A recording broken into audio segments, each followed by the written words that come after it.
অতিবৃষ্টি ও উজান থেকে নেমে আসা ঢলে বাংলাদেশের বিস্তৃত হাওর অঞ্চলে এবছরের অতি আগাম বন্যায় ডুবেছে ধান, মরেছে মাছ, এমনকি হাঁস। বিশেষজ্ঞরা বলছেন, হাওরের প্রতিবেশ বদলে পানি নিষ্কাশন করে জমিকে চাষযোগ্য করা এবং সেই ধান রক্ষায় অপরিকল্পিতভাবে ডুবো বাঁধ বা পোল্ডার দিয়ে ফসলকে আগাম বন্যার হাত থেকে রক্ষার যে চেষ্টা, তা বরং হাওরের পানিকে বদ্ধ করেছে। এবং সেই বদ্ধ পানিতে যখন এবার কাঁচা ধান ডুবেছে, তখন সহজেই স্রোতহীন পানিতে ধান পচে অক্সিজেনের মাত্রা গেছে কমে এবং মরেছে মাছ। কিন্তু এপ্রিলের শুরুতে এর আগেও বন্যা হয়েছে, তবু কেন এভাবে মাছ হাঁস মরতে দেখা যায়নি? সে সূত্রে সামনে চলে এসেছে উজানের ঢল থেকে নেমে আসা পানিতে ইউরেনিয়ামের উপস্থিতির সন্দেহটি। ভারতের মেঘালয়ে খনি থেকে ইউরেনিয়াম উত্তোলনের ফলে নদীতে ইউরেনিয়াম মিশে পানির রং পরিবর্তন ও মাছ মরার প্রতিবাদে সেখানকার আন্দোলন ও খনিগুলো খোলা রেখেই উত্তোলন বন্ধ করে দেওয়ার খবর সে সন্দেহকে আরও উস্কেছে। বাংলাদেশের মৎস্য ও প্রাণী সম্পদ বিশেষজ্ঞদের বিভিন্ন দল, আণবিক শক্তি কমিশন সেখানকার পানি, মাটি, মৃত মাছ পরীক্ষা করে ক্ষতিকর ইউরেনিয়ামের সন্ধান না পেলেও এই সন্দেহের অবসান হচ্ছে না বাংলাদেশে। কিন্তু উজানের ঢলের পানি তো ছড়িয়ে পড়েছে পুরো অঞ্চলে। তাহলে উজানে যদি ইউরেনিয়ামের ক্ষতি থাকে, আমরা কি করে তা থেকে মুক্ত হলাম? হাওরের মানুষ রাষ্ট্রপতি আব্দুল হামিদ বন্যা কবলিত এলাকা ঘুরে এসে বলেছেন, মাটির বাঁধ দিয়ে বন্যা আটকানোর পরিকল্পনা থেকে সরে এসে উজান থেকে নামা পানি আর অতিবৃষ্টির পরিণাম থেকে রক্ষায় নদীগুলো নিয়মিত খনন করতে হবে আর নির্মাণ করতে হবে স্থায়ী বাঁধ। এসব নিয়ে আলোচনায় আজ রাজকাহন স্টুডিওতে আছেন পানি বিশেষজ্ঞ ও ব্র্যাক বিশ্ববিদ্যালয়ের এমেরিটাস অধ্যাপক ডক্টর আইনুন নিশাত এবং পরিবেশ ও জলবায়ু বিশেষজ্ঞ ডক্টর আতিক রহমান। স্বাগত আপনাদের দুজনকেই। ডক্টর আইনুন নিশাত, আপনাকে দিয়ে যদি শুরু করি, প্রথম আলোতে আপনি হাওরের এবারের এই আগাম বন্যা, তো না অতি আগাম বন্যা যদি বলি, এই অতি আগাম বন্যাকে জলবায়ু পরিবর্তনের ফল বলায় আপনি ফেসবুকে আছেন কিনা জানি না, মানে অনেকেই খুব খেপেছেন আপনার উপরে, সাংবাদিক, অসাংবাদিক, রাজনীতিক, অরাজনীতিক, অনেক ব্যক্তিরাই মনে করছেন যে নিশ্চয়ই একটা কোনো কিছু আছে, মানে হয় ইউরেনিয়াম আছে, না হলে বাঁধ নির্মাণ মেরামতে গাফিলতি আছে, মানে কিছু করে এবারের হাওরের দুর্ভোগ ঠেকানো যেত, জলবায়ু পরিবর্তনকে দোষাটা ঠিক হচ্ছে না। আপনাকে কি উত্তর দিলে আপনি খুশি হবেন এবং যারা ক্রিটিসাইজ করছেন তারা খুশি হবেন সেটা বুঝে উঠতে পারছি না। বাট পরিষ্কার কথা, মাননীয় প্রেসিডেন্ট যেখানে নেমেছেন কথা বলছেন, সেখানে তো অন্য কোনো মতামত দেওয়াটা প্রায় বেয়াদবি, ধৃষ্টতা হয়ে যায়। মূল জিনিস হচ্ছে হাওরের টপোগ্রাফিটা বুঝতে হবে, পানি কখন আসে সেটা বুঝতে হবে, আগে কখন আসতো সেটা বুঝতে হবে। এবং নবনীতা, আপনি নিজেই বললেন যে এটা অতি আগাম বন্যা হয়েছে। ক্লাইমেট চেঞ্জের কারণে আমরা যে কথাগুলো বলি সেটা হচ্ছে আবহাওয়ার যে প্রেডিক্টেবিলিটি ছিল সেই প্রেডিক্টেবিলিটি থাকছে না। এখন থেকে 20-30 বছর আগে আমরা গবেষণায় দেখেছি, আমার অধীনে সুপারভাইজ করেছি, সেখানে এপ্রিল মাসের 27-28 তারিখে প্রথম ঢলটা আসে এবং আমি তখন বলতাম, এবং মাছের সাথেও সম্পর্কিত করলে মাছের পোনা উৎপাদনের বিষয়টাও ঠিক এপ্রিল মাসের 15 তারিখ থেকে মে মাসের 15 তারিখের মধ্যে হয়। আমরা চাইতাম যে এই ডুবন্ত বাঁধ, যেটা ট্রেডিশনাল পদ্ধতি, ওখানে ব্রিটিশ পিরিয়ডে, মোগল পিরিয়ডে, সুলতানি পিরিয়ডে স্থানীয় ভূস্বামীরা নিজেদের উদ্যোগে 10 ফুট 12 ফুট উঁচু বাঁধ করতেন। এবং আরেকটা জিনিস বুঝতে হবে, এই বাঁধগুলো আবার কেটে দিতে হয় এবং কেটে দেওয়ার ব্যাপারটা অর্গানাইজড ওয়েতে কাটতে হয়। যারা আমাকে ক্রিটিসাইজ করছেন ডেফিনেটলি তাদের অধিকার আছে, কিন্তু আমার বিজ্ঞানসম্মত যেটুকু আমি বুঝি সেই মতের মাধ্যমে আমি বলছি, কেটে দিতে হয়। যখন অক্টোবর নভেম্বরে পানি নামা শুরু হয়, তখন এই হাওরের মধ্যে, হাওরের টপোগ্রাফি বুঝতে হবে, এটা দুইটা নদীর মাঝখানে একটা ব্যাক সোয়াম, এর মধ্যে ছোট ছোট প্রচুর বিল আছে, পুরোটা থই থই, গ্রাম ভাসছে দ্বীপের মতো।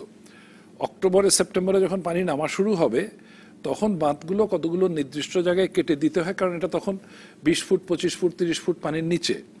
পানিটা ড্রেন আউট হবে, ফসল জমিটা জেগে উঠবে। এবং এখানে বুঝতে হবে যে একটা তো কান্দা গ্রামগুলো, তারপরে উঁচু জমি রিলেটিভলি বর্ষার সময় ডুবেছে, তারপরে মাঝারি জমি, তারপরে নিচু জমি, তারপরে অতি নিচু জমি, তারপরে বিল।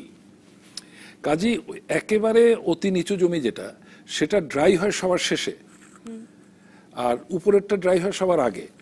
কাজী আপনি যদি আজকে টাঙ্গুয়ার হাওরে যেতেন, শনির হাওরে যেতেন, পাগনার হাওরে যেতেন, আমি সবকটাতে গেছি, আমি সময় কাটিয়েছি প্রচুর, এবার না আগে। সেখানে এবছর আগাম বৃষ্টিপাতটা প্রথম শুরু হয় ফেব্রুয়ারি মাসের শেষে। আমরা খবরের কাগজে দেখেছি কিছু কিছু এলাকাতে 1000-2000 একর জমি, ওই যে নিচু জমিটা সেটা পানিতে ডুবে গেছে, অর্থাৎ ওইখানকার ধান ক্ষতিগ্রস্ত হয়েছে। সরকার কিংবা বিভিন্ন জায়গা থেকে বলেছে এটা কিছু না, খুব সামান্য একটা জায়গায় হয়েছে, ধর্তব্যের মধ্যে না।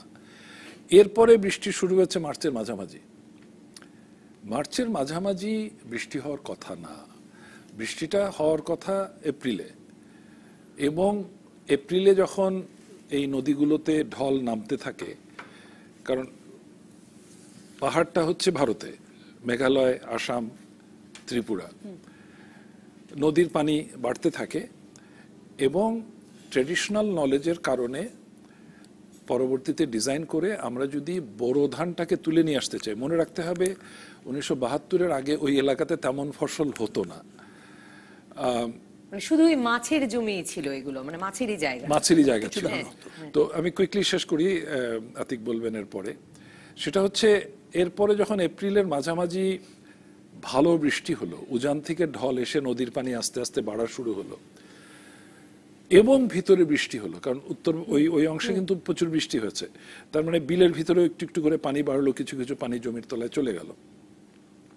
এগুলোতে হয় ধানের থোর এসছে একেবারে কাঁচা, এগুলো পানিতে ডুবে আছে। কাজী এপ্রিল মাসের 15 কি 18 তারিখে যখন যাচ্ছি, ওই ধানগুলো কিন্তু 1 মাস 2 সপ্তাহ 3 সপ্তাহ পানির তলায়। এরপরে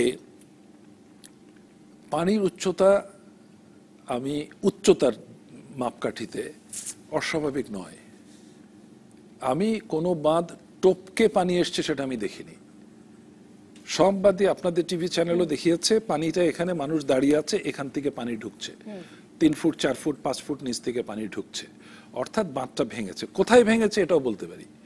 ওই যে জায়গাগুলো গ্রামের লোক ডিসেম্বর জানুয়ারিতে কেটে দেয় পানি বের হয়ে যাওয়ার জন্যে, ওই জায়গাটা ফিল আপ করার কথা পানি উন্নয়ন বোর্ড কন্ট্রাক্টরের মাধ্যমে করে, আমরা বলি স্থানীয় জনসাধারণের মাধ্যমে করতে হবে, সেই ব্যবস্থাপনায় পরে আসব। সেই জায়গাগুলো দুর্বল ছিল, মেরামত কাজ হয়নি, পানির চাপে ভেঙেছে। এখন পানি সম্পদ মন্ত্রণালয় বলছে যে অনেক বাঁধ ডুবেও গেছে, মানে তলিয়েও গেছে, যে কারণে। নবনীতা, আমি পুরো সময় দখল করতে যাচ্ছি না, আতিক অস্থির হয়ে যাচ্ছেন। আমি শোনেন, একটা জিনিস বুঝতে হবে, এই হাওড় অঞ্চলটা কোথায়? কিশোরগঞ্জ, নেত্রকোনা, সুনামগঞ্জ, হবিগঞ্জ, মৌলভীবাজার, সিলেট একই ধরনের অঞ্চল, কিন্তু এখানে ব্রাহ্মণবাড়িয়া, তিতাস অববাহিকা, আশিগঞ্জ এই এলাকাতেও আছে। এই এলাকাতে যদি এপ্রিলের শেষের দিকে পানির ঢল নামে, কোনো ক্ষতি হয় না, কারণ কৃষকরা তার আগে ধান কেটে নিয়ে চলে গেছেন, ধান আগে লাগিয়েছেন। তাহলে এখানে ধানের সিজনটা শেষ হওয়ার কারণে এই যে মার্চের প্রথম থেকে ফেব্রুয়ারির শেষের থেকে একটু একটু করে বৃষ্টি, এটা স্বাভাবিক না। ক্লাইমেট চেঞ্জ নিয়ে আমরা যারা কাজ করি, আমরা বলি যে এই আনপ্রেডিক্টেবল জিনিসগুলো ঘটবে, অসময়ে বৃষ্টি হবে, এটা হচ্ছে প্রাকৃতিক ঘটনা। আর বাঁধ ভেঙে পানি ঢোকাটা, সেটা যদি কারো গাফিলতি হয়, ডেফিনেটলি তারা দায়ী। অর্থাৎ আমরা বাংলাদেশ সরকারের 2009-এর যে climate change strategy and action plan, তাতে পরিষ্কার সরকার লিখে সরকারি প্রতিষ্ঠানগুলোকে ইনস্ট্রাকশন দিচ্ছে আগাম বন্যার ভয় আছে, বন্যার শিফট হতে পারে, ভাদ্র মাসেও বন্যা হতে পারে, যেটা আষাঢ় শ্রাবণের বৃষ্টি সেটা ভাদ্র মাসে চলে গেছে ইতিমধ্যে। কাজেই ক্লাইমেট চেঞ্জটা তো কেউ নির্দিষ্ট করে বলতে পারবেন না যে এটা ক্লাইমেট চেঞ্জ, এটা গাণিতিক সায়েন্স না, মোস্ট প্রবাবলি ক্লাইমেট চেঞ্জের কারণে এটা ঘটেছে। মানে জলবায়ু পরিবর্তনের কথা বলা মানে তো ডক্টর আতিক রহমান তা নয় যে জলবায়ু পরিবর্তন হয়েছে মানে বাঁধ ঠিক করতে হবে না, বাঁধ মেরামত করতে হবে না, মানে সময়টা হয়তো এগিয়ে আনতে হবে, জলবায়ু কিভাবে বদলাচ্ছে সেটার সঙ্গে করে। আপনি জানেন যে আতিক মূলত কেমিস্ট্রির বিশেষজ্ঞ, সো ইউরেনিয়াম ব্যাপারটা উনি ভালো বলতে পারেন। আমি এবং আপনার কাছে আমি এটাও জানতে চাইবো যে মানে এই প্রশ্নটিও আসছে যে 2008-এও কিন্তু এরকম এপ্রিলের শুরু থেকে বন্যা হয়েছিল, যে তখন অনেকে প্রশ্ন করছেন যে কোথায়, সেবার তো আমরা তো স্মরণকালে মনে করতে পারি না যে ধান ডুবলো, তাতে মাছ মরলো, তাতে হাঁস মরলো, হলোটা কি এবার? এই প্রশ্ন, এই সন্দেহ কিন্তু যাচ্ছে না। কোথায় বৃষ্টি হলো, কতটা বৃষ্টি হলো, কিভাবে এলো, কোথায় যাচ্ছে, কার ক্ষতি হচ্ছে, এই হচ্ছে সিকোয়েন্স।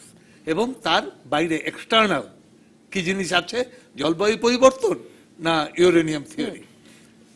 নিশাত বলছিল আমি আমার ট্রেনিং, আমি বহু বছর অক্সফোর্ড ইউনিভার্সিটিতে পড়িয়েছি কেমিস্ট্রি এবং বিদেশের বিভিন্ন ভাগ্যিস আপনি বললেন, আমি সারা জীবন শুধু জলবায়ু বিশেষজ্ঞ হিসেবেই জানি যে তো এখানে ইউরেনিয়ামের কথাটাকে একদম সরিয়ে ফেলা উচিত। অঙ্ক মেলে না, হিসাব মেলে না। যে পরিমাণ পানি ওখানে এসেছে সেই পরিমাণ পানিতে যদি ইউরেনিয়ামের পরিমাণ এতটা হতে পারে যে ইউরেনিয়ামের দুটো এফেক্ট, একটা হচ্ছে কেমিক্যাল এফেক্ট, যেটা ইউরেনিয়াম আমার গায়ে লাগলো কি হবে, আরেকটা হচ্ছে রেডিয়েশন। সেখান থেকে যে তেজস্ক্রিয়তা আসে, যেটা আমাদের রূপপুর নিউক্লিয়ার প্লান্টে আমরা সেরকম দেখবো, যেটা ফুকুশিমায় প্রচন্ড ভাবে আঘাত করেছে জাপানে, এটা হচ্ছে তেজস্ক্রিয়তা। সেই তেজস্ক্রিয়তা এবং যে পরিমাণ আমাদের যে পরিমাণ ঢল পানি নেমেছে সেই মধ্যে তো মিশতে হবে। আপনি যদি এইটাকে শরবত বানাতে চান, যত পানি আসছে, তাহলে কতখানি চিনি দিতে হবে আপনাকে। ওই পরিমাণ চিনি, ওই পরিমাণ ইউরেনিয়াম এখানে নেই। হতে পারে তার একটা এফেক্ট, ধারে কাছে হতে পারে, কিছু লোক ক্ষতি হতে পারে ইত্যাদি, ওপেন পিট মাইনিং, যার ফলে খোলা আটকানো না হতে পারে, কিন্তু অঙ্কে হিসাবে মেলে না। যে পরিমাণ পানি এসেছে তাতে আণবিক শক্তি কমিশনও পরীক্ষা করে আসলে সেটাই বলছে যে ক্ষতিকর মাত্রায় নেই। না না, ক্ষতিকর মাত্রা বলে না। শুনুন, যদি উজান থেকে পানি আসে, উজানে যদি থাকে, ধরুন মেঘালয়ের যেই পিটগুলো নিয়ে কথা হচ্ছে, সেই পানি আসতে পারে না। আমাদের মিডিয়ার প্রেজেন্টেশনে, বিশেষ করে পত্রিকার প্রেজেন্টেশনে ক্ষতিকর মাত্রার চেয়ে নিচে, এই কথাটা মানে যেন একটা ক্ষতিকর মাত্রার ধারে কাছে আছে, তা নয়। ব্যাপারটা হচ্ছে যে এটার সঙ্গে প্রায় কোনো সম্পর্ক নেই বললেই চলে। তার কারণ হচ্ছে যে ক্ষতিকর মাত্রাটা এত নিম্নে, এটা বলে বেকারেল, যে দিয়ে মাপা হয়, তো এত কম সেটা যে প্রশ্নই ওঠে না, এবং ক্ষতিকর মাত্রায় মানুষ সাধারণত আমাদের চারিদিকে সেটা থাকে না। অতএব ইউরেনিয়াম তত্ত্বটাকে আমাদের মনে হয় বাদ দিতে হবে। এখন ভবিষ্যতে যদি কোনো একটা ছোট এলাকায় অনেক ইউরেনিয়ামের ধোয়া পানি এসে যায়, তাহলে সেখানে বেড়ে গেলে, তারপরে এই পরিমাণ ইউরেনিয়াম, বললাম তো শরবতের সঙ্গে তুলনা করে, এই পরিমাণ ইউরেনিয়াম যদি থাকে সেখানে, সেটা দিয়ে একটা মাছ মরে যাবে। মাছের নিজস্ব একটা অ্যাডাপ্টিবিলিটি আছে না, তার গায়ে লাগতে হবে, তার কতক্ষণ থাকতে হবে, তার কি ক্ষতি হতে পারে, এটা অত সহজ না। এটা মোটামুটি নির্ধারিত যে প্রচন্ডভাবে পানি এসছে। কেন এসছে, কবে, কত বছর এসছে, আমি একটু পরে বলছি। প্রচন্ডভাবে পানি এসছে, সেই পানিটা হঠাৎ করে সমস্ত ধান তলিয়ে গেছে। বেশিরভাগ ধানই ছিল বিআর 29, তো 29 ধানটা পাতা অনেক ধান হচ্ছিল, এটা বলে দুধ ধান, কেবল নরম ফরমেশন হচ্ছিল, ধানটা শক্ত হয়নি। আরো যদি মাসখানেক থাকতে পারতো তাহলে মোটামুটি এতটুকু শক্ত তুলে নিয়ে কিছু একটা করা যেত, সে অবস্থায় না। সেই দুধ ধানের অবস্থায় এটা এসে আক্রান্ত হয়েছে, গাছ উৎফুল্লভাবে গড়ে উঠছিল। তখনই ফার্টিলাইজার এবং পেস্টিসাইডটা স্থানীয় লোকরা বলে বিষ, আর ফার্টিলাইজার হচ্ছে সার, যেটা সেটা তখন দেয় যাতে এই উজ্জীবনটা প্রচুর হয়। তো এই দুটো ফ্যাক্টর ওখানে মিশে অক্সিজেন যেটা ছিল, মানে পাতারও তো একটা চিন্তাধারা আছে, ও মরে না, ও তো চেষ্টা করে বাঁচার জন্য অক্সিজেনটাকে টেনে নেয়। তো যত পরিমাণ অক্সিজেন ছিল অনেকটা টেনে নিয়েছে, যার ফলে মাছ উপরে ভাগে অক্সিজেন কম পেয়েছে, মনে করেছে নিচে বেশি অক্সিজেন হবে, নিচে ডুব দিয়ে দেখে যে সেখানে অক্সিজেন নেই, মাছ মরে গেছে। ছোট মাছ বেশিরভাগই, এবং মাছটা মরেছে, কত ভাগ মাছ মরেছে যদি এই প্রশ্ন করা হয়, তাহলে ভাগের সংখ্যায় খুব বেশি না, পরিমাণ ভালো, কারণ এটা মাছের আধার আমাদের। দ্বিতীয় কথা, একটু ইতিহাস তাই করার কথা, কারণ প্রশ্ন এরকমও ফেসবুকে উঠছে যে মাছ তো মানে অক্সিজেন নিচে না পেলে তার উপরে অক্সিজেন নিতে আসার কথা, সে নিচে গেল কেন অক্সিজেন খুঁজতে?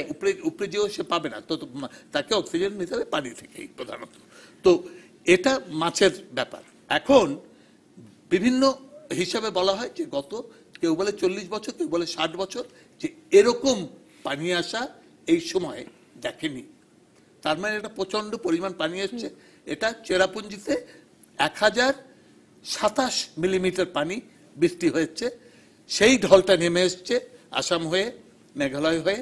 এখন হঠাৎ করে এতটা পানি এসছে, বিরাট বন্যা ওপারে হয়েছে।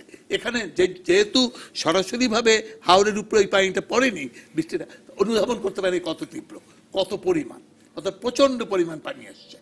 প্রফেসর নিশাত যেটা বললেন ন্যায়সঙ্গত। পরিবেশের পরিবর্তনের সাথে সাথে আমি যদি ইনামুল হক পানি সম্পদ পরিকল্পনা সংস্থার সাবেক মহাপরিচালক উনার একটা লেখা পড়ছিলাম বণিক বার্তায়, উনি সেখানে বলছেন, এটা অবশ্য এই ঢল নামার আগে মার্চের শুরুর দিকে উনি লিখছিলেন যে এই চারদিকে ডুবো বাঁধ দিয়ে যে এক রকমের ফসল রক্ষার ব্যবস্থা করা হয়েছে, হাওরের চরিত্র বদলে সেটা খুব পরিকল্পনা মাফিক করা হয়। সেটা বহু বছর ধরে আছে।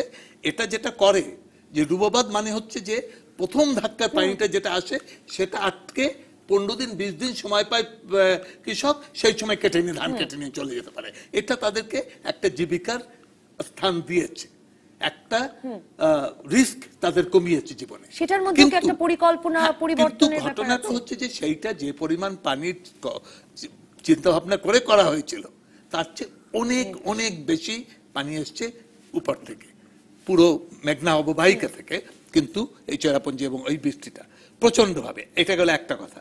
দ্বিতীয় হচ্ছে যে এই পানি ভাত মানতে পারেনি, যেটা বলা হলো বাঁধগুলো। একটা আমি পড়েছি এক জায়গায় যে 28 ফেব্রুয়ারির ভিতরে এই বাঁধগুলো সব বেঁধে যাওয়ার কথা ছিল।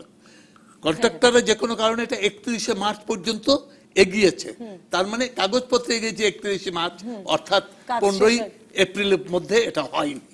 না হতে ওই ফাঁক দিয়ে পানি দ্রুততার সাথে, প্রচন্ড পানি, ছোট একটা ফাঁক দ্রুততার সাথে আসলো, ফাঁকের দুই দিক ভেঙে গেল, অর্থাৎ প্রচন্ড ভাবে এটা একটা স্রোত অবস্থা নিয়ে চারিদিক এর সামনে যে বাধাটা সেটাও ভেঙে দিয়ে গেল। এই শক্তিটাকে মানে পানির হাইড্রোস্ট্যাটিক প্রেসার যে শক্তি যে কত প্রচন্ড, এটা ওখানে না দাঁড়ালে কেউ বুঝতে পারবে না। একটা কথা আমি খুব নাটকীয়ভাবে পড়েছি যে হাওরের মানুষ বুক দিয়ে তার এই পানি আটকাতে চেষ্টা করেছে তাদের জীবন দিয়ে। কঠিন কোন কোন জায়গায় যেখানে মানুষরা নিজেরা চেষ্টা করেছে বাঁধ দিয়ে সেই বাঁধ রক্ষা করতে, প্রথম 15 দিন 12 দিন তারা করতে পেরেছে, শেষে তারা আর পারেনি। এখন এখানে একটা পরিকল্পনার বিষয় আছে। জলবায়ু পরিবর্তন কোথায় আসছে? জলবায়ু পরিবর্তন, হ্যাঁ, পৃথিবীতে জলবায়ু পরিবর্তন আজকে সত্য। ট্রাম্প সাহেব যাই বলুক, জলবায়ু পরিবর্তন সত্য। মার্কিন মুলুকের শতকরা 99.9999% বিজ্ঞানী যাদের কোনো আত্মসম্মান বোধ আছে তারা সবাই বলবে যে জলবায়ু পরিবর্তন এসছে। পৃথিবীর টেম্পারেচার, আমাদের এই শিল্প যে সভ্যতা, শিল্প 150 বছর 200 বছর সভ্যতা, সেটা মিলে তার থেকে আমাদের যা হওয়া উচিত ছিল তার চেয়ে 0.89 প্রায় 0.9 ডিগ্রি টেম্পারেচার বেড়ে গেছে। 2016 সাল পৃথিবীর উষ্ণতম বছর ছিল। 2005 থেকে 2016 যে দশকটা পৃথিবীর উষ্ণতম দশক ছিল, এবং 37,000 পৃথিবীতে টেম্পারেচার তাপমাত্রা রেকর্ড ভঙ্গ করেছে বর্তমানে। এটা মেনে নিতে না চাইলেও জলবায়ু পরিবর্তনের কথা আপনার মুখে এসে থাবড়ে দেবে। আপনি মুখের সামনে, রবীন্দ্রনাথ বলেছেন, আপনি আপনার চোখমণ্ডলের সামনে 2 মুঠো রেখে হিমালয়কে অস্বীকার করতে পারেন, তার বন্ধ করে দিয়ে ভোমটারে রুখি। একটা বিরতিতে যাব, বিরতির পর এসে আমি জানি যে ইউরেনিয়াম নিয়ে আপনারাও আর আলোচনা করতে চাইছেন না, আপনারা একে ভিত্তিহীন মনে করছেন, প্রধানমন্ত্রী তো বলেছেনই। কিন্তু একটা প্রশ্ন আপনাকে করবই ফিরে এসে, ডক্টর আইনুন নিশাত, যে মানে মেঘালয়ে ইউরেনিয়াম থাকলে ওই নদীর পানি আমাদের এখানে এলো, এবার না হয় অনেক ঢলে এলো, কিন্তু যখন অল্প পানি আসছে তখন কি ইউরেনিয়াম চুইয়ে চুইয়ে আসছে না? মানে এই সন্দেহ থেকে মুক্ত হওয়ার উপায় কি? দর্শক থাকুন রাজকাহনে। ফিরে এলাম রাজকাহনে। ডক্টর আইনুন নিশাত, আপনার কাছে যেতে চাই যে আমি যেটা বলছিলাম যে ইউরেনিয়াম প্রসঙ্গ আপনারা পছন্দ করছেন না, প্রধানমন্ত্রী নিজে কালকে বিরক্তি প্রকাশ করেছেন যে কাউকে আসলে এসে প্রমাণ, কারণ এখনো আসলে কোনো সুস্পষ্ট প্রমাণ নেই, কিন্তু যা নিয়ে সন্দেহ বলছিলাম যে মেঘালয়ের নদীতে আছে ইউরেনিয়াম, আপনারাই মানে নদী তো একই নদী, তো মেঘালয়ের নদীতে ইউরেনিয়ামের আছে এই শঙ্কায় আন্দোলন হয়েছে, তাহলে সেই নদীর পানি আমাদের এখানে আসবে না উজান থেকে? নদীটার নাম যেন কি বললেন? রানীকোর। রানীকোর। আসলে এই নদীটা কোথায় অবস্থিত আমি জানি না, হয়তো চেষ্টা করব আজকে রাতে বাসায় গিয়ে ইন্টারনেটে খুঁজে বুঝতে চেষ্টা করব। আমি কালকে একটু চেষ্টা করেছিলাম, কিন্তু নদীটা সম্পর্কে তথ্য অল্প সময় বের করতে পারিনি। মেঘালয় হলেই যে পানিটা সরাসরি বাংলাদেশে আসবে, সরাসরি শব্দটা খেয়াল করবেন, এটা যদি মেঘালয়টা হচ্ছে গারো হিলস, ওটার একদিকের স্লোপ বাংলাদেশে, আরেক দিকের স্লোপ আসামের দিকে, দ্যাট ইজ ব্রহ্মপুত্রর দিকে। তো এটা যদি ঢালটা দক্ষিণমুখী হয়ে থাকে তাহলে স্বাভাবিকভাবে সেটা বাংলাদেশে আসছে, আর ঢালটা যদি উত্তরমুখী হয়ে থাকে তাহলে এটা আসামে যাচ্ছে। আসাম থেকে আসাম থেকে ব্রহ্মপুত্র হয়ে বাংলাদেশে আসবে, সেটা সত্যি কথা। আমি যতটুকু জানি ইউরেনিয়ামের একটা উৎস আছে, সেটা হচ্ছে আমাদের তামা বিলের পিছনে, ডাউকি ব্রিজেরও থেকে বেশ কিছু দূরে, বাট ডিটেলস জানি না। সেটা আমি যখন পানি নিয়ে কাজ করতাম তখন কিছুটা শুনেছি। তো নদীর গতি প্রকৃতি একটু বোঝা দরকার, একটু চেক করা দরকার। আতিক ব্যাখ্যা করলেন যে যে পরিমাণ প্রয়োজন এই রেডিয়েশন হওয়ার জন্য, বাংলাদেশের নদী ব্যবস্থাপনার বিভিন্ন পরামর্শক কমিটিতেও বিভিন্ন সময় ছিলেন, নদী ব্যবস্থাপনা নিয়ে দীর্ঘ সময় কথা বলেছেন। এবার নদী ব্যবস্থাপনার কথাটিও সামনে এসেছে। রাষ্ট্রপতি নিজে ঘুরে এসে বলেছেন যে এই মাটির বাঁধ দিয়ে, দুটো প্রসঙ্গে আমি জানতে চাই, এই ডুবো বাঁধ ঠিক হচ্ছে কিনা, যে ডুবো বাঁধ দিয়ে ফসল রক্ষার চেষ্টা করছে পানি সম্পদ মন্ত্রণালয়, সেই বাঁধগুলো ঠিক হচ্ছে নাকি প্রতিবেশ নষ্ট করছে, আপনি কি মনে করেন? এবং আরেকটি প্রশ্ন, যেটি রাষ্ট্রপতি নিজে বলেছেন যে মাটির বাঁধ দিয়ে আসলে এই বন্যা নিয়ন্ত্রণের চেষ্টা হাওরে বন্ধ করতে হবে, স্থায়ী উঁচু বাঁধ নির্মাণ করতে হবে, এটিকে কিভাবে দেখছেন? আপনি যদি মাননীয় প্রেসিডেন্ট এবং মাননীয় প্রধানমন্ত্রীকে ডেকে নিয়ে আসেন, একজন সাধারণ নাগরিক হিসাবে আমার সাহস নেই এটার ব্যাপারে পাবলিক ফোরামে আলোচনা করার। আমরা অঙ্ক কষি, আমরা হাইড্রোলজি দেখি, আমরা ল্যান্ড ইউজ দেখি, আমরা টপোগ্রাফিক ম্যাপ দেখি, আমরা ডাটার ভিত্তিতে কথা বলি, মডেল করি। এখন এই যে ডুবন্ত বাঁধ, যেটা বর্ষার প্রথম ধাক্কাটা ঠেকাবে, আবারও তো বুঝতে হবে স্থানভেদ, কোন হাওরের কথা বলছি। আপনি যদি শনির হাওরে যান, তাহিরপুর উপজেলাতে অবস্থিত, তাহিরপুর উপজেলার অফিসটা থেকে শনির হাওর শুরু হয়েছে। আপনি যদি ইউএনও সাহেবের অফিসে যান, পাশে একটা ডাক বাংলো আছে, সেখানে আমি রাত কাটিয়েছি, সেখানে 20-30 ফুট উঁচু একদম ভার্টিক্যাল দেয়াল। এবং তখন যে অফিসারদের সাথে আমি কথা বলেছি, তারা বলেছে স্যার বর্ষার সময় আপনি এখন যেখানে দাঁড়িয়ে কথা বলছেন, অর্থাৎ ওই ওয়ালটার উপরে, বলছে এখানে দাঁড়ানো যায় না, 30 ফুট উঁচু দেওয়াল, এক একটা আফালের ঢেউ যখন বাড়ি খায়, বলে স্যার 15 ফুট 20 ফুট নৌকা গুড়া গুড়া হয়ে যায়। হাওরটাকে বুঝতে হবে। একটু আগেই আপনি যে কথাটা বলছিলেন যে মাছ উপরে যাবে না নিচে যাবে, আপনি কি টার্বুলেন্স আছে সেটা চিন্তা করছেন? এটাকে আপনাকে বুঝতে হবে। হাওড়ে এই বর্ষার সময় জুলাই অগাস্ট মাসে এক একটা গ্রাম যেটা দ্বীপের মতো 10 দিন 15 দিন 20 দিন জনবিচ্ছিন্ন সভ্যতার সাথে বিচ্ছিন্ন থাকবে। This is a different world. ওইখানকার নদীগুলোর গতিপ্রবাহ যদি বুঝি, আতিক একটা কথা বললেন যেটা আমার কানে লেগেছে বলতে মিন করছে, আমার অ্যাটেনশন ড্র করেছে, যে কতটা বৃষ্টি হয়েছিল। আপনার এই শনির হাওর, টাঙ্গুয়ার হাওর, পাগনার হাওর, এগুলোর উল্টো পাশে কিন্তু চেরাপুঞ্জি এবং মেঘালয়ের ওই এলাকা, যেখানে 12,000-15,000 মিলিমিটার বৃষ্টি, নট মিলিলিটার, মিলিমিটার বৃষ্টি হয়ে থাকে প্রতি বছর। সেখানে 1000 মিলিমিটার বৃষ্টি খুব একটা বেশি হয়নি। কিন্তু ঢাকাতে যদি আজকে 1000 মিলিমিটার বৃষ্টি হতো, তাহলে আপনি ঢাকার যে কোনো একটা বিল্ডিং এর কথা বলেন, কোন বিল্ডিং আপনি বলেন, ঢাকা বিশ্ববিদ্যালয়ের 3 তলাতে পানি উঠতো, 1 তলা না 2 তলা না 3 তলা লেভেলে পানি উঠতো। পানির পরিমাণটা বুঝতে হবে। তারপরেও আমি বলতে চাচ্ছি, এই হাওরগুলোর এম্বাঙ্কমেন্টের হাইট করা হয়েছে বড় ফসলটাকে বাঁচানোর জন্য। আর যারা ওখানে 3 ফসলের আবেদন করেন, অর্থাৎ মাছের সাথে, প্রতিবেশের সাথে, প্রকৃতির সাথে সম্পর্ক বাদ দিয়ে একটা এলাকাকে ঘিরে ফেলে চাঁদপুর ইরিগেশন প্রজেক্টের মতো টানতে হচ্ছে। রাষ্ট্রপতিও বলেছেন যে একটা ফসলেরও বহুমুখীকরণ করা যায়। এক্স্যাক্টলি, আমি সেটা বলছি যে আতিক একটা ডেটা দিয়েছেন ভেরি কারেক্টলি, যে আমরা বিড়ি 29 করছি, যেটা কাটতে কাটতে মে মাস শেষ হয়ে যায়। এখন বাংলাদেশের কৃষিবিদ, তাদের আমি শ্রদ্ধা জানাই, তারা নতুন ফসল উদ্ভাবন করেছেন যেটা অনেক আগে কেটে ফেলা যায়, কিন্তু সেটার আবার ফলন কম। আপনার টোটাল লস ভার্সাস ফলন কম দেখতে হবে। ফলন কম আমার মনে হয় না, আমি যতটুকু পড়েছি, আমি তো কৃষিবিদ নই, কিন্তু আমি জানি আমাদের ফলন কম। কৃষিবিদ বলছিলেন যে 28 এর চেয়ে 29 মানে বেশ কম। এটা তাদের 50-60 কত নম্বর জন্য 28-29 না, এটা অনেক কম, অনেক পরের রিসেন্ট ভ্যারাইটি। আরেকটা জিনিস হচ্ছে, আমি যেটা উদাহরণ দিয়েছি ব্রাহ্মণবাড়িয়া এই অঞ্চলে, তারা আগে ধান লাগায়, আগে কেটে ফেলে। আবার রিস্কটা হচ্ছে উপরের জমির রিস্ক কম, নিচের জমির রিস্ক বেশি। তাহলে এই এখন যে আমি যে দুটো প্রশ্ন করেছিলাম, এক হচ্ছে ডুবোবাঁধ দিয়ে ফসল রক্ষার এই প্রচেষ্টা ঠিক আছে কিনা, নাকি এটা প্রতিবেশ নষ্ট করছে, আর স্থায়ী বাঁধ দেওয়ার উপায় আছে কিনা? স্থায়ী বাঁধ বলতে যেটা বোঝায়, সিলেট শহরের কাছে জিলকার হাওর বলে একটা হাওর আছে, সেটাতে পানি উন্নয়ন বোর্ড একটু এক্সপেরিমেন্ট করেছিল ডাচদের সহযোগিতায়।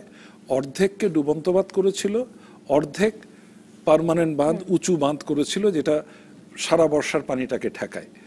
আমি পরিবেশ সম্পর্কে যতটুকু বুঝি, কোনো সময় আমি ওই উঁচু বাঁধ সমর্থন করব না, এটা প্রতিবেশের জন্য অত্যন্ত ক্ষতিকর। কেউ যদি বলেন যে এই ডুবন্ত বাঁধ ক্ষতিকর, চলেন যাই কেটে আসি, ভেঙে ফেলি। মানে কাটবার একটা সুযোগ না, আছে? কাটবা না, ভেঙে ফেলবো, একদম ভেঙে ফেলবো, চলেন যাই, গ্রামের লোক লাঠি নিয়ে আসবে। মাত্র 15 দিন আপনি জীবনটা সিকিউর পাচ্ছেন। আপনি আপনার যেটা, আমরা যে সলিউশনের কথা দুজনে প্রকারান্তরে বলতে চেষ্টা করছি, আবারও সেই ক্লাইমেট চেঞ্জের কারণে আগে যে বন্যাটা মে মাসে আসতো, সেটা এবছর দেখলাম এপ্রিলের প্রথমে এসছে, 10 বছর পরে সেটা মার্চের মাঝামাঝি আসতে পারে। এই কথা মনে রেখে ফসলের পর্যায়ক্রম করবেন। এখন এপ্রিলের প্রথম নাগাদ আপনার ফসল ঘরে তুলে আনার মতো উপযোগী ফসল লাগাবেন। 2 নম্বর, এই বাঁধগুলোকে আবার কেটে দিতে হবে পানি বের হয়ে যাওয়ার জন্য। যেবার এখানে যতগুলো ভেঙেছে সবগুলো ওই জায়গা দিয়ে ভেঙেছে, বাঁধ ওভারটপ করেনি।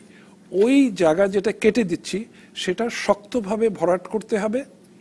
আমার ব্যক্তিগত মতামত হচ্ছে উপকারভোগীদের মাধ্যমেই করতে হবে। 3 নম্বর হচ্ছে পানিটা দ্রুত বের হয়ে যাওয়ার সুযোগ দিতে হবে। সেখানে আবার মাছের মালিকের সাথে ধানের মালিকের ঝগড়া আছে, মাছের মালিক চায় পানি থাকুক, ধানের মালিক চায় পানি থাকবে না, অনেক ধরনের সমস্যা আছে। কিন্তু আমার ক্ষুদ্র জ্ঞানে এটাই হচ্ছে ওই এলাকার লোকজনের কাছে সামাজিকভাবে গ্রহণযোগ্য কারিগরি সমাধান। আপনি প্রথমে বলেছেন যে আমি আবারও আসবো আপনার কাছে, কিন্তু ডক্টর আতিক রহমান, মানে জলবায়ু পরিবর্তন দিয়ে যখন আসলে কোনো কিছু সিদ্ধান্ত নিতে হয়, মানে আপনারা বলছেন বাঁধ ম্যানেজমেন্ট সেটা মেনে করতে হবে, মাছ ধানের ম্যানেজমেন্টও সেটা মেনে করতে হবে, যে আসলে আগে আসতে পারে বন্যা। কিন্তু এর কি একটা এরকম ব্যাপার আছে যে এখন তো আমরা বলতে পারি না যে মার্চেই হবে, না আগামী বছর তো আবার এপ্রিলের শেষে বা মেতে গিয়েও বন্যা হতে পারে। দুটো কনসেপ্ট একটু কুইকলি বলতে, একটাকে বলে ভেরিয়েবিলিটি। আমার এইরকম জায়গায় ঐতিহাসিক 60 বছর হিসাবে হয়ে আছে, এখন একটু এরকম হতে পারে, একটু এরকম হতে পারে, কিন্তু সম্পূর্ণ জিনিসটা শিফট করে যেতে পারে। এই সম্পূর্ণ জিনিসটা শিফট করে যাচ্ছে, আমার উত্থান পতন থাকবে তার মধ্যে। এটাকে বলে ভেরিয়েবিলিটি, এটাকে বলে চেঞ্জ। তো এইটা আমার ব্যাপারটা একটু সহজ হলো। এখন যে পরিমাণ জলবায়ু পরিবর্তন কি করছে, জলবায়ু পরিবর্তন আমাকে দুটো জিনিস বলছে।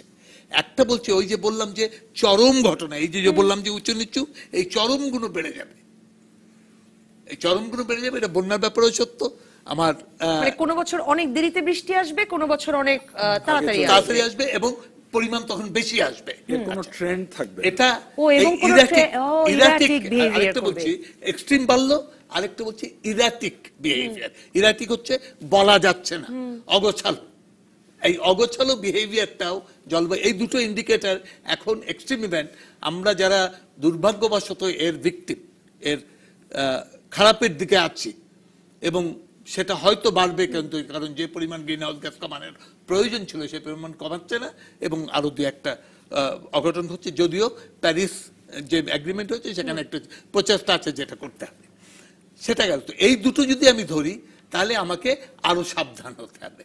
আরো সাবধান কোথায় হতে হবে? আমার পরিকল্পনা হতে হবে। আমাকে হাওর আমাকে একটা কৃষির সিকিউরিটি দিচ্ছে, শুধু ওই এলাকার না, ওই এলাকার লোকজন ভালো কে আছে, ওদের যদি একটা ভালো ফসল হয় ওরা 3 বছর একটু নিশ্চিন্তে থাকতে পারে, তাহলে সেইটা আমার দেশের জন্য নিশ্চিন্ত। তাহলে এখানে এখন কৃষির উৎপাদন ভালোভাবে করার উপরে 3টা আমার মানে বড় স্ট্র্যাটেজি আছে। একটাকে বলছি ইন্টেন্সিফিকেশন, আরো তীব্রতার সঙ্গে আরো বেশি প্রডিউস করো, যেটা আমরা করে এসেছি, যেই জন্য আমরা BR-29 গেলাম, কারণ ওখানে 2 টান বেশি হয়। এইটা লাভের জন্য ভালো ইত্যাদি।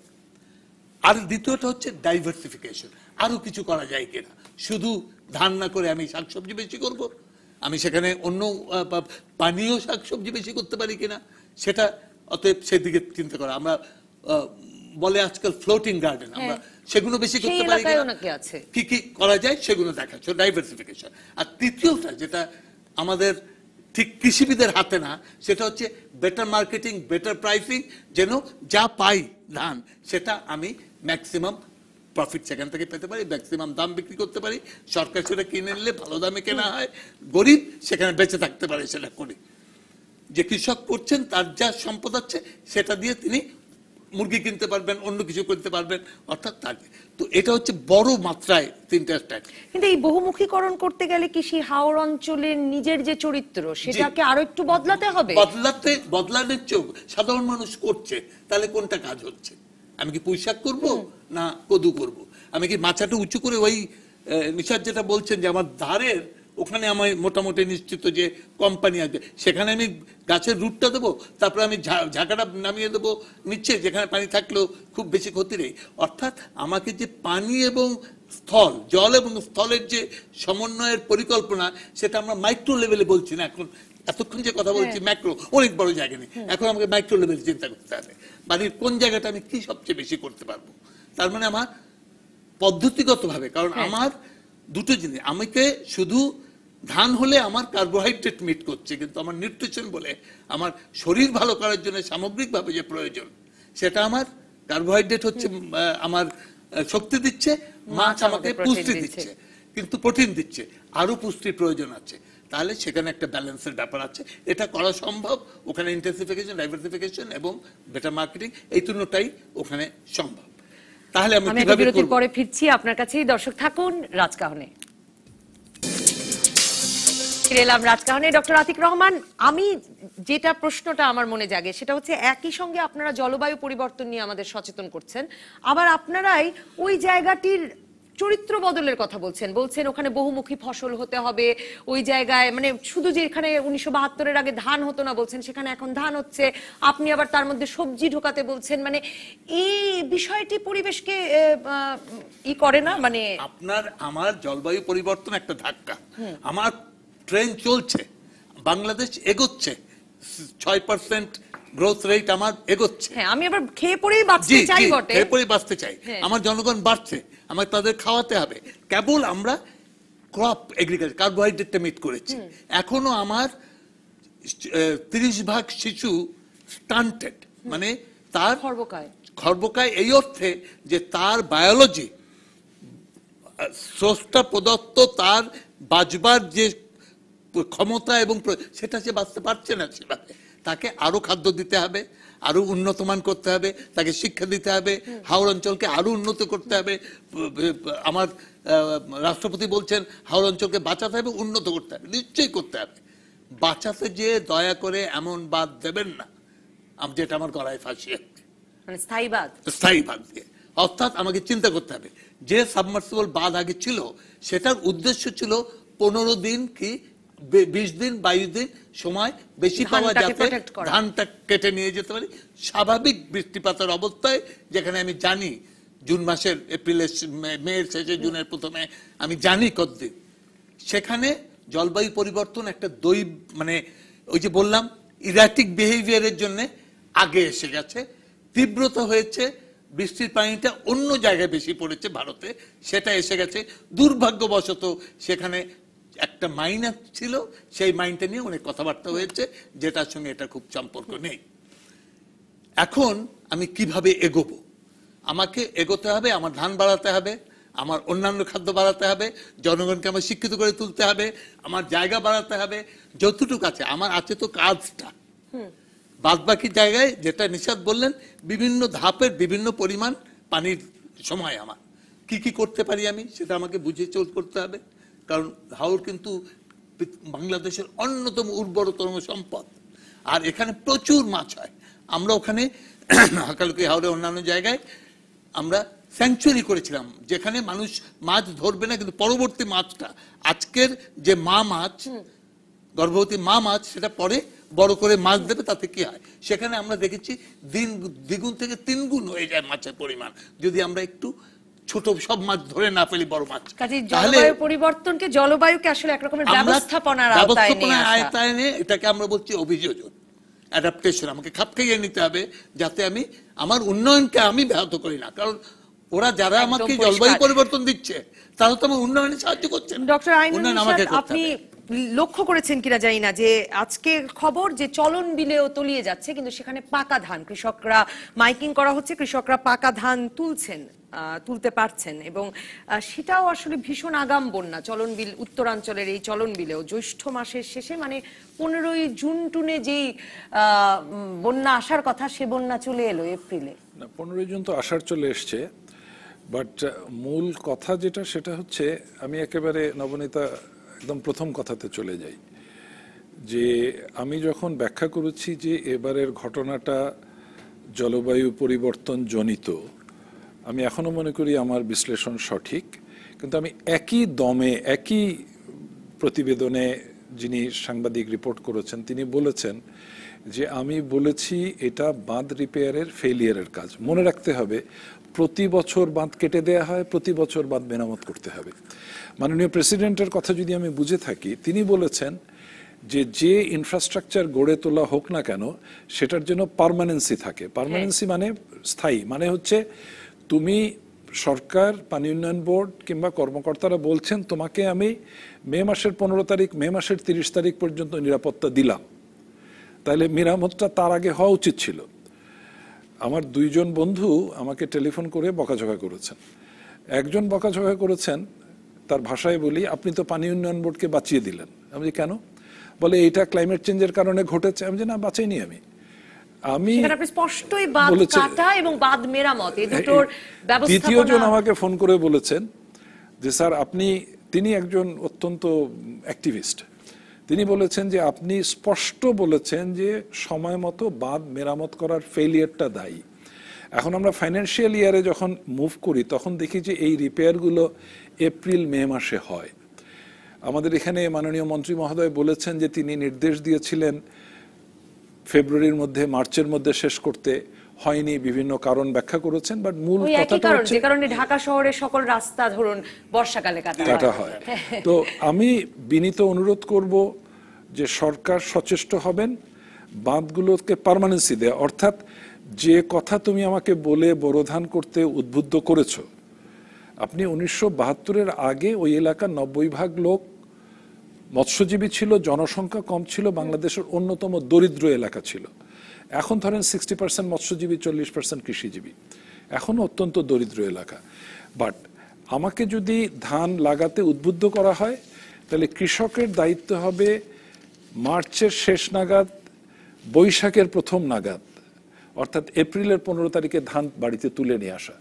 কোনো বছর ভাঙতেও পারে, কোনো বছর বন্যা আসতেও পারে, নাও আসতে পারে, কিন্তু আপনাকে প্রস্তুতি থাকতে হবে। 2 নম্বর, সরকারকেও একই সাথে নিশ্চিত করতে হবে, আমি মে মাসের 15 তারিখ ডিক্লেয়ার করতে হবে যে আমার এই বাঁধটা এই সময় পর্যন্ত কাজ করবে। যদি সে ফেল করে, তার জন্য ফার্মারের জন্য ইন্স্যুরেন্স ব্যবস্থা করেন। এটাও ক্লাইমেট চেঞ্জে আমরা কথা বলছি, যে এর যে মানে আমরা যে প্রস্তুতি নিয়েছিলাম সেটাকে অতিক্রম করেছে। কিন্তু এইবার আমরা যারা জলবায়ু পরিবর্তনের কারণে ঘটেছে, আমরা তো অঙ্ক দিয়ে, ডেটা দিয়ে প্রমাণ করছি। তার অর্থ এই না যে আমরা যে সরকারি মহলটার এই রিপেয়ারের দায়িত্ব ছিল গাফিলতি আছে সেটাকে আমরা অস্বীকার করছি না কোনোভাবে, সেটাকেও আমরা আঙ্গুল দিয়ে দেখিয়ে বলছি। তার সাথে বলছি ফসলের ব্যাপারে নজর দিতে হবে। আতিক ডাইভার্সিফিকেশনের কথা বলেছেন, আমি অতটাতে যাব না। আমি বলবো যে এমন প্রজাতির ধান যাতে তারা নির্বাচন করেন যাতে সেটা 10-12 দিন পানিতে ডুবে থাকলেও টিকে থাকতে পারে, অথবা আগাম কেটে নিয়ে যাওয়া যায়। কিন্তু মনে রাখবেন যে হাওরের যেটা অংশটা 3 সপ্তাহ 4 সপ্তাহ আগে ডুবেছে সেটাই ক্ষতিগ্রস্ত হয়েছে। চলন বিল। ডক্টর আইনুল নিশাত, ডক্টর আতিক রহমান, একটা কথা বলে শেষ করি, মাছ কিছু মরেছে, মাছ ফিরে আসবে। এই হাওরে মাছ তার নিজস্ব সৌন্দর্য এবং প্রাচুর্য নিয়ে ফিরে আসবে। এই মুহূর্তে একটা ধাক্কা হয়েছে, ঘাবড়াবার কিছু নেই। সেই আশাবাদ থাকলেও রাজকাহনের পরবর্তী পর্বে নির্বাচনী ইসলামী দলের দাম এই বিষয়ে আলোচনা করবেন আওয়ামী লীগের সাংগঠনিক সম্পাদক মহিবুল হাসান চৌধুরী নফেল, বিএনপির সাংগঠনিক সম্পাদক শামা ওবায়েদ এবং জাতীয় পার্টির presidium member barrister Dilara Khandakar. সঙ্গে থাকবেন আপনিও।